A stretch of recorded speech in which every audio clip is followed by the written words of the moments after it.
les chantreries d'espérance, les terribles souffrances. Bismillahirrahmanirrahim.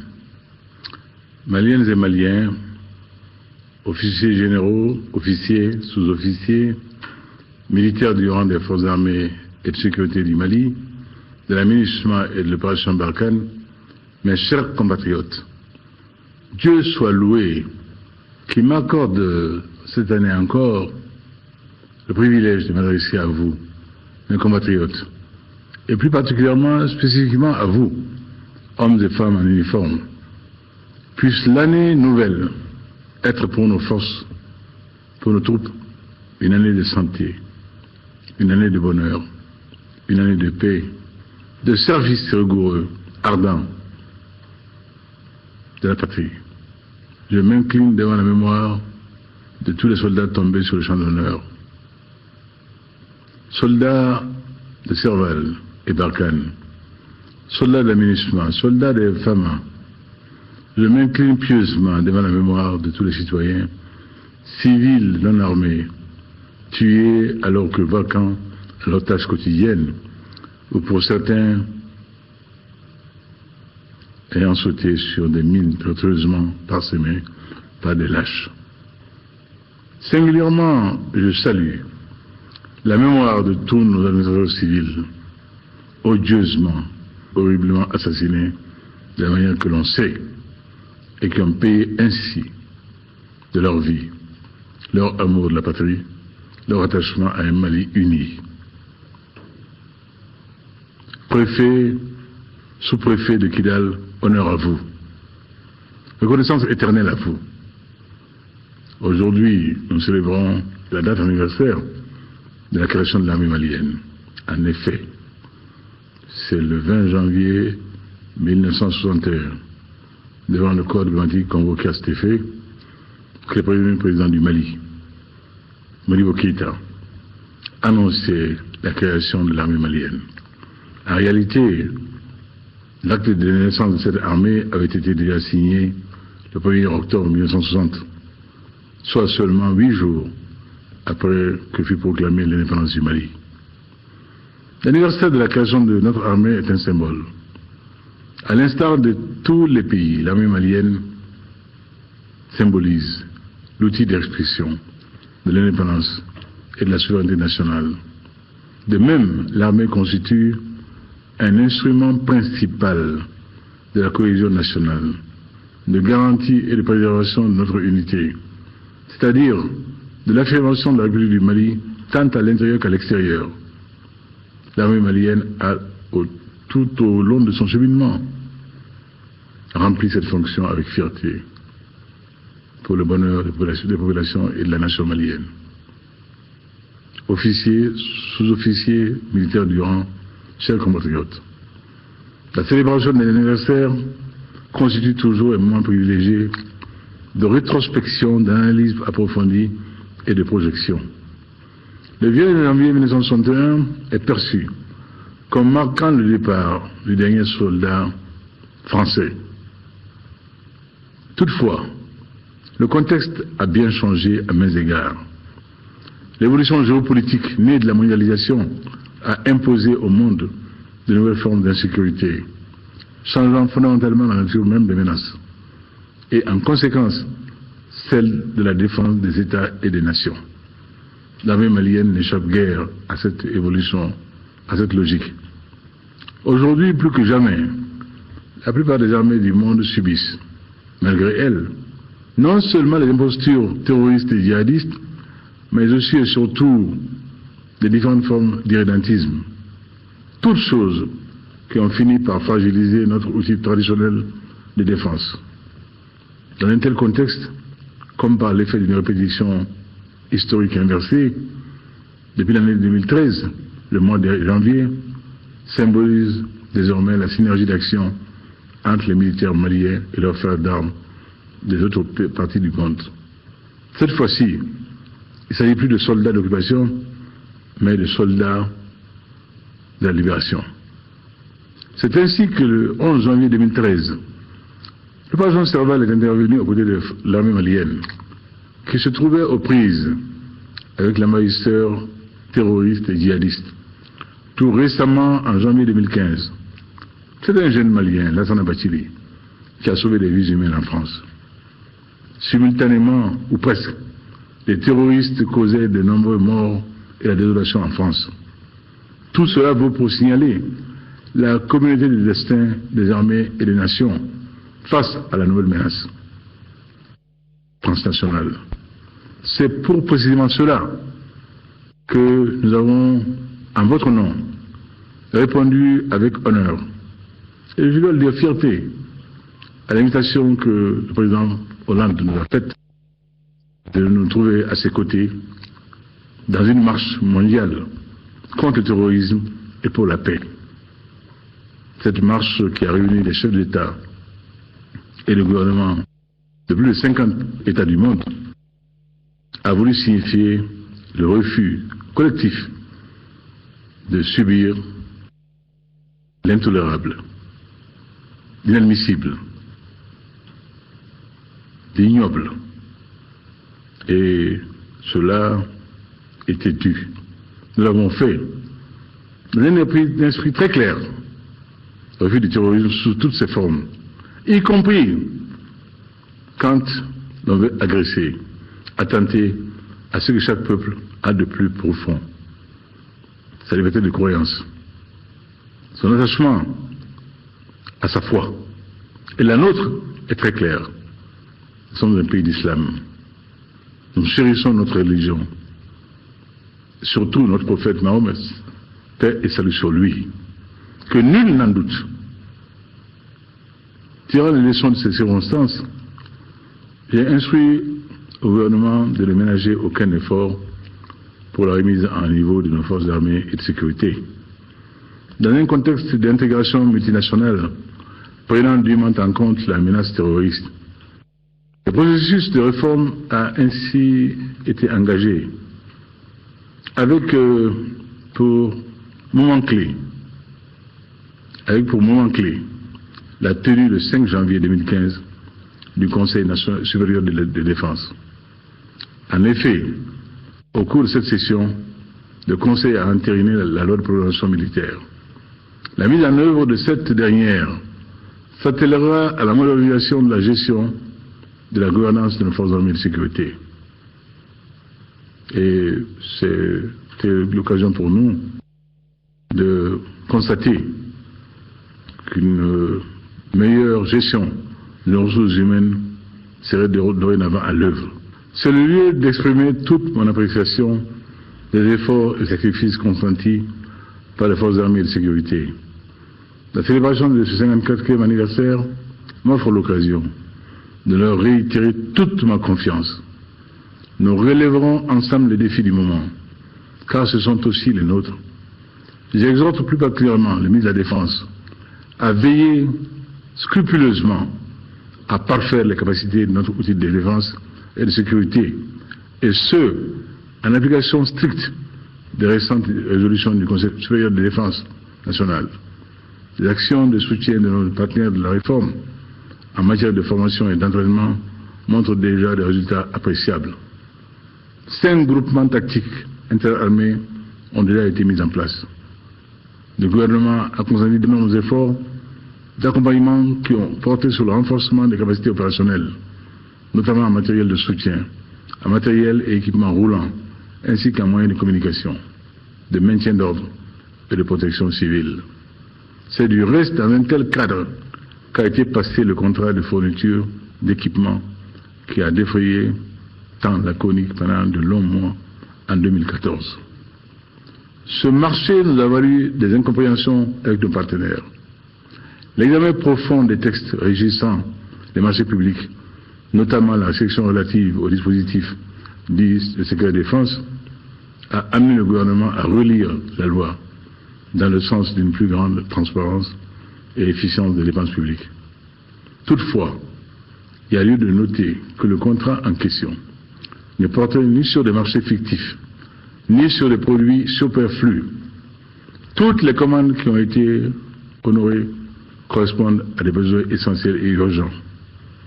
exprimée par nos troupes éparpillées sur un théâtre d'opération s'étendant de Nara à Tinzawaten. Ce sont nos enfants, à tous, qui sont au front. En tant que chef suprême des forces armées, je porte la responsabilité de leurs conditions et de leur sort sur le terrain. Qu'on aille voir aujourd'hui, après les partages, la distribution récente des partages, quel est le moral, quel est l'état du moral des troupes. C'est cela qui m'importe. Et au demeurant, je n'ai surpris personne, car j'ai toujours dit que si le sort voulait que je vienne aux affaires, ma première mission serait d'équiper les forces armées de sécurité, de les mettre à niveau. Je l'ai fait, je vais le faire davantage encore. Voir le plus grand respect, je voudrais dire aux forces armées que je ne tricherai jamais avec elles. Il faut tirer tous les enseignements des insuffisances et maladresses constatées et les corriger dans le cadre de la nécessaire réforme structurelle actuellement en cours.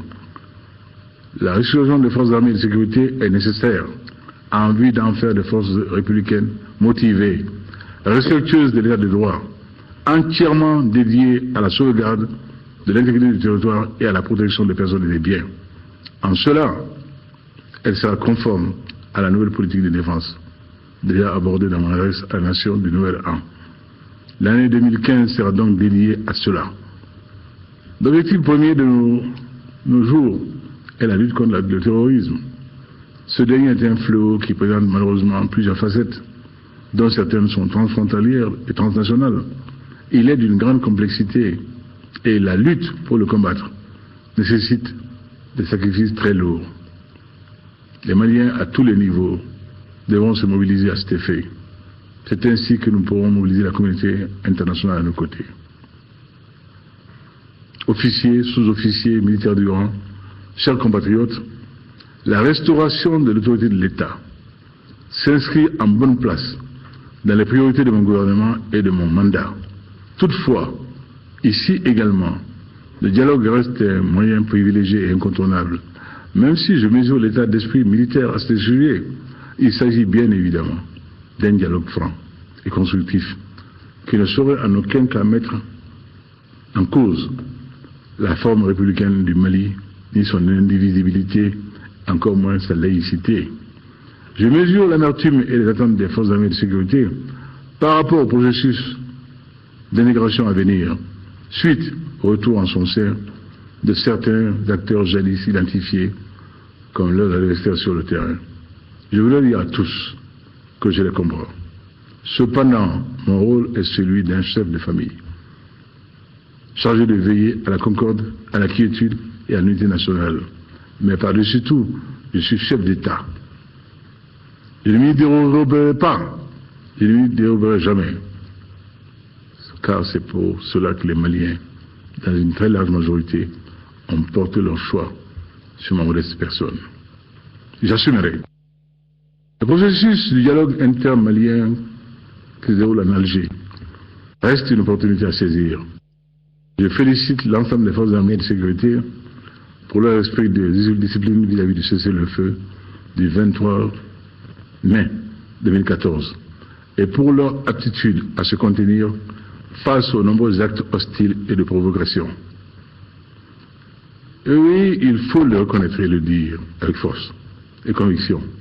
Notre armée porte en elle les germes de la réconciliation par le seul fait de sa représentativité nationale.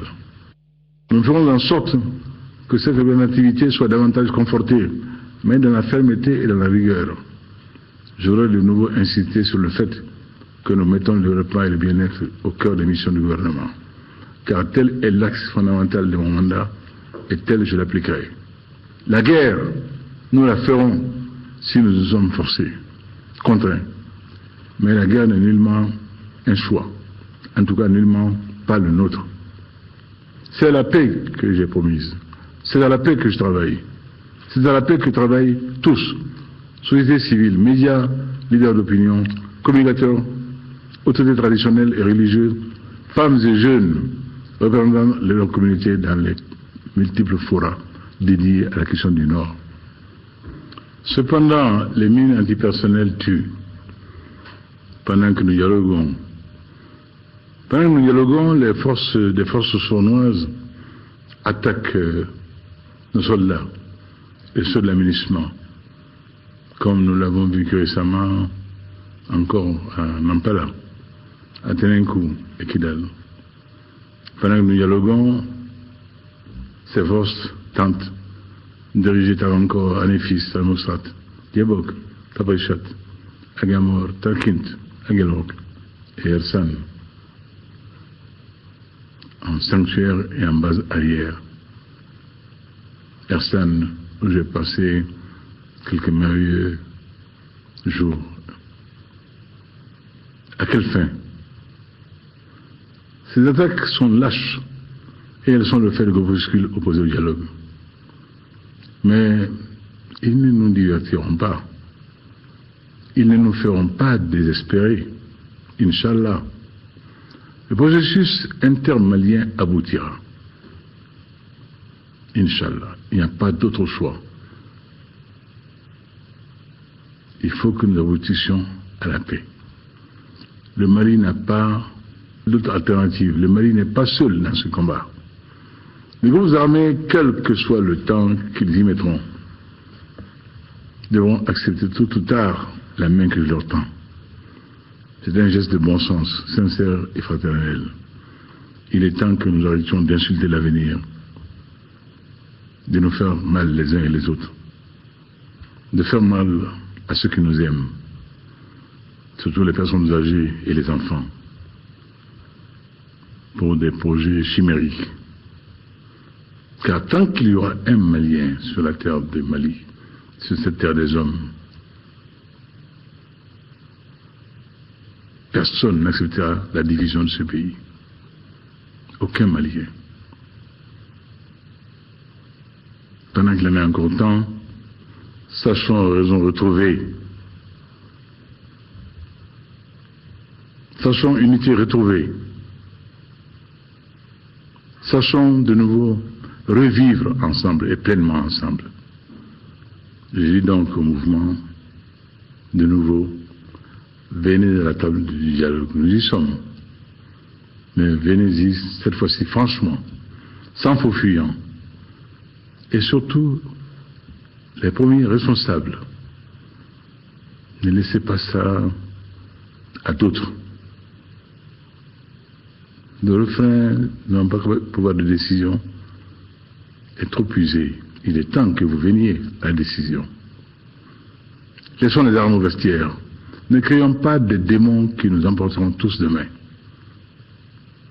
tels que l'ethnisme, le communautarisme ou le séparatisme. Restons le même Mali de Kidal à Kaï. Restons la même nation, d'Ambidili à Tinzawatin, que je connais bien. Car s'il y a une guerre juste à mener, c'est celle contre l'analphabétisme, la faim, la maladie et la pauvreté. Officiers, sous-officiers, militaires du rang, mes très chers compatriotes, je fonde l'espoir que par la grâce d'Allah subhanahu wa ta'ala, Dieu Tout-Puissant, et le concours des partenaires qui ont toujours été à nos côtés, notre armée saura se mettre à hauteur de souhaits et de défis. Les vicissitudes communautaires, religieuses et régionales nous ont certes amenés à douter par moments, mais par une application rigoureuse et méthodique de la loi de programmation militaire, nos forces armées de sécurité sauront répondre très bientôt à toutes leurs missions régaliennes, Inch'Allah. L'armée nationale est le socle le plus sûr de confort et de réalisation effective de toute décision politique. Ma force, c'est vous. Cette force de la nation que je charge et mission de traduire en actes, tant au dedans qu'au dehors, c'est vous qui devez me permettre de l'assumer et de l'assurer. Je compte sur chacune et chacun de vous, hommes et femmes en uniforme. Vive l'armée malienne, vive le Mali, vive la coopération militaire internationale.